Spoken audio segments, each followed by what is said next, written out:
청년들과 함께하는 최신 정보수다 청정수 시간입니다. 오늘은 한동대학교 언론워스 이지수 학생과 함께합니다. 안녕하세요. 네, 안녕하세요. 한동대학교 이지수입니다. 오늘도 재미있고 유익한 주제로 가지고 왔는데요. 네. 혹시 평소에 로봇 같다라는 말을 들어본 적 있으신가요? 저는 로봇 같다라는 말을 들어보진 않은 것 같아요. 네, 저는 종종 친구들에게 감정이 없어, 로봇 같다라는 말을 정말요? 듣고는 하는데요. 네, 오늘 다뤄볼 주제는 챗GPT 어화둥둥체입니다. 네. 이 어화둥둥체는 챗GPT에게 질문을 하면 칭찬을 하고 아기 다루듯 어화둥둥 한다는 말투에서 나온 말입니다. 네. 예를 들어서 챗GPT에게 가볍게 할 수 있는 운동을 추천해줘 라고 물어본다면 운동을 하는 건 정말 좋은 습관이야 라고 하며 칭찬을 하고 네. 무리를 하지 않아도 괜찮아, 필요하면 언제든 다시 도와줄게 라는 식의 격려로 마무리를 하는 것이죠.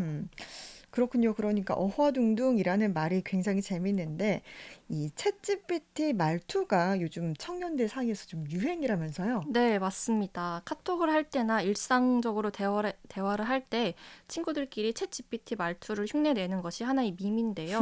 이를테면 누군가 나 점심으로 빵을 먹었어 라고 한다면 네. 와, 정말 대단한 식사를 했구나 라고 과도하게 반응하며 장난치는 것이죠. 이러한 말투가 하나의 놀이 문화로 자리 잡으며 웃음을 자아냅니다. 그러니까 좀 점심으로 빵 먹었어. 그러면 뭐 어떤 빵, 무슨 빵 맛있었어? 이렇게 묻는 게 아니라 네네. 와, 정말 대단한 식사를 했구나라고 그쵸. 말하는 게 정말 챗GPT가 좀 친절하긴 하지만 어떻게 보면 좀 과도한 반응이잖아요. 그래서 좀 이용자들이 재미를 느끼고 또 계속 이용하지 않나 싶어요. 맞습니다.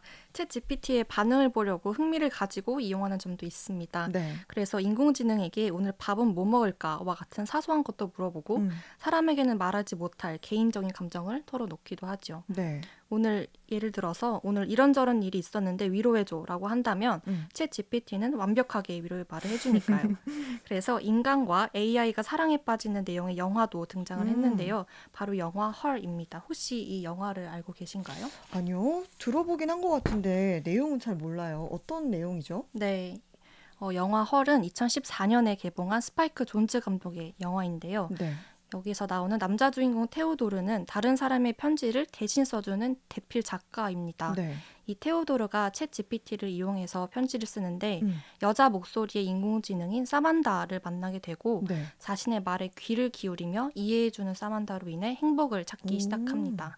AI인 사만다에게 사랑의 감정을 느끼게 되는 내용의 영화입니다. 네. 그러니까 이제 AI가 인간과 감정을 교류하는 게 좀 낯설게 느껴지긴 하거든요. 왜냐면 AI와 인간의 차이점이라고 하면 우리가 보통 뭐 감정이잖아요. 감정이 없다라는 건데 이 챗 GPT가 우리 인간의 감정까지 헤아리려고 하면서 점점 인간이랑 비슷해져 가고 있다 이런 생각도 들어요. 맞습니다. 감정이 없다는 게 AI가 인간과 본질적으로 가장 다른 큰 차이점 중에 하나인데요. 네. 그렇기 때문에 때로는 이 AI가 보여주는 다정한 말투나 섬세한 반응이 오히려 묘한 불편함을 주기도 합니다. 네. 이 감정이 없다는 사실을 알고 있음에도 불구하고 마치 인간처럼 위로하고 공감하는 태도를 보일 때 이건 진심이 아닌데도 내가 위로를 받고 있다라는 상황 자체가 조금 이상하고 낯설게 느껴지는 것입니다. 그렇죠. AI가 말하면 사실은 그게 진심이 담긴 게 아니라 정말 로봇이 말을 하는 거잖아요. 네. 근데도 위로받고 있다는 거 참 그게 이상하기도 하지만 밈과 관련된 얘기로 돌아와서 실제로 우리 청년들이 챗 GPT 어화둥둥체에 대해서는 좀 어떻게 생각해요? 네, 실제로 주변 친구들 중에 챗 GPT의 어화둥둥체의 위로를 받고 따뜻함을 느꼈다며 자신의 SNS에 아, 대화 내용을 캡처해서 올린 경우를 종종 보았는데요. 네. 많은 청년들이 챗 GPT의 다정함을 신기해하고 위로와 재미를 얻는 것 같습니다. 네. 원래 챗 GPT는 정보를 얻는 도구라는 인식이 강했습니다. 네. 모르는 단어를 찾아보거나 어떤 개념을 정리할 때 활용하는 말 그대로 유용한 지식 창고 같은 존재였는데요. 막상 사용해보면 단순한 정답 그 이상을 건넨다는 사실을 경험하게 됩니다. 네. 질문에 대한 답을 줄 때도 늘 좋은 질문이에요 라고 말을 해주고 사소한 이야기에도 그럴 수 있어요 라고 공감을 해주는 방식이 네. 꽤나 낯설고 신기하게 다가오는 거죠. 그러니까 이런 좀 공감이라던가 칭찬이 또 많이 찾는 이유 중 하나가 아닐까 싶은데요. 지수 학생도 챗GPT 이용해 본 적 있을 것 같은데 있습니까? 네, 물론 있습니다. 수업 시간에 모르는 단어나 내용이 나왔을 때 챗 GPT에게 물어보곤 하는데요. 네. 그러면 챗 GPT가 친절하고 자세하게 설명해 주어서 빠르게 네. 궁금증을 해소했던 경험이 있습니다. 다만 이 챗 GPT를 통해서 감정적인 위로나 공감을 받았던 경험은 아직은 없는 것 같습니다. 네. 이 챗 GPT를 대화 친구처럼 쓰는 사람들도 많지만 저는 네. 주로 정보나 궁금증을 해결하는 용도로만 활용하는 편이거든요. 네. 그래도 제 주변의 친구들 중에서는 이 챗 GPT를 통해서 마음을 털어놓는 용도로 사용하는 경우가 덜어 있어요.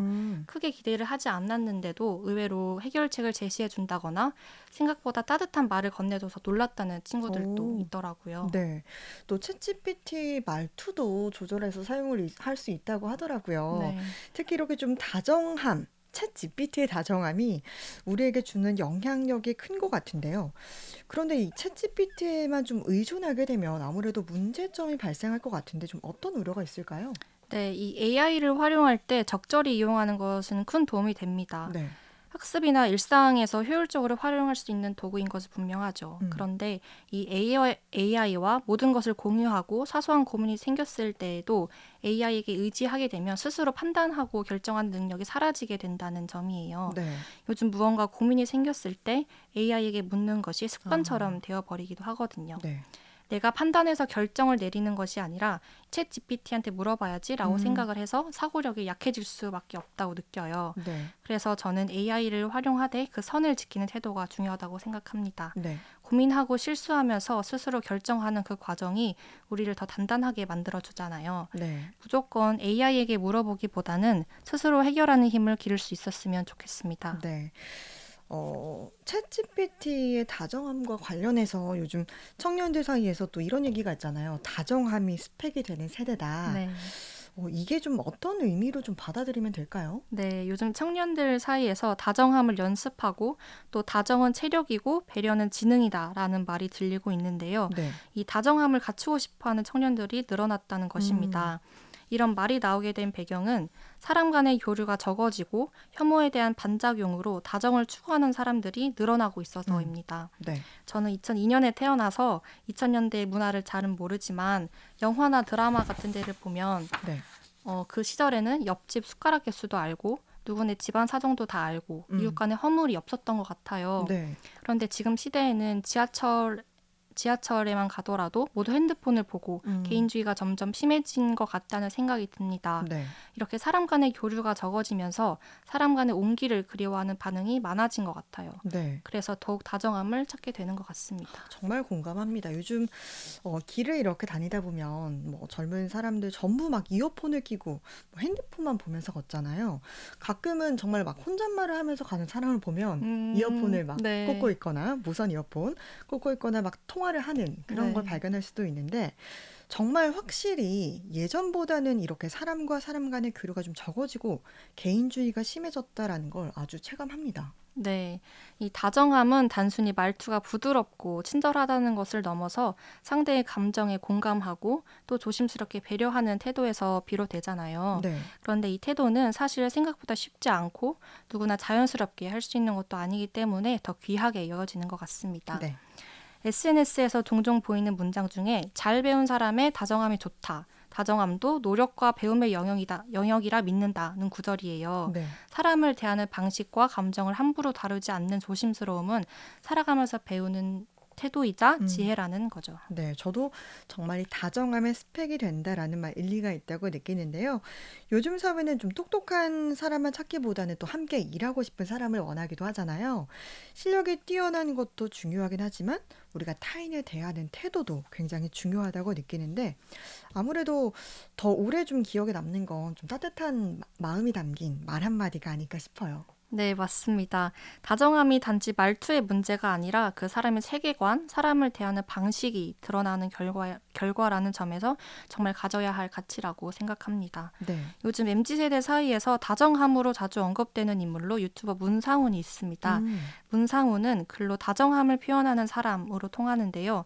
저도 문상훈을 좋아해서 그가 나오는 유튜브 영상이 업로드 될 때마다 빠지지 않고 챙겨보곤 합니다. 네. 문상훈만의 확고한 취향, 그리고 차분하면서 유머 있는 그의 화법이 매력적이어서 따라하고 싶을 정도예요. 네. 심지어는 문상훈의 글을 필사하는 사람들도 오. 생겨나고 있다고 합니다. 그렇군요. 또 MZ세대 사이에서 이렇게 다정함을 갖춘 인물이 인기를 끌고 있다고 하는데 혹시 최근 방영된 드라마 폭삭 속가수다 보셨나요? 아, 저는 아직 보진 아직 못했습니다. 못 봤군요. 그 캐릭터를 보면 양관식이 바로 그런 좀 다정함을 대표하는 인물로 저는 떠오르는데 네. 특히 좀 아내를 살뜰히 생기는 그 모습 정말 인기가 많아서 양관식 캐릭터가 좀 다정의 대명사가 아닐까 싶어요. 네, 맞습니다. 이 폭삭 속가수다의 양관식 캐릭터도 다정한 인물로 자주 언급이 되는데요. 네. 실제로 양관식 캐릭터를 연기한 박보검 배우도 음. 촬영장에서 친절하고 배려심 깊은 태도로 알려지면서 현실판 양관식이라는 별명을 얻었습니다. 그렇군요. 예, 20대, 20대들이 추구미로 삼는 모습이 다정으로 옮겨온 것이 눈여겨볼 만하네요. 네, 정말 다정함이 하나의 시대적 가치로 자리 잡은 지금 이 챗 GPT에서조차 다정한 말투, 태도 이게 하나의 유행처럼 받아들여지고 있다는 점 정말 주목할 만하고요. 오늘 청년들과 함께하는 최신 정보수다 청정수 시간에서는 챗 GPT 어화 둥둥채를 주제로 이야기 나눴습니다. 한동대학교 이지수 학생이었습니다. 고맙습니다. 네, 감사합니다.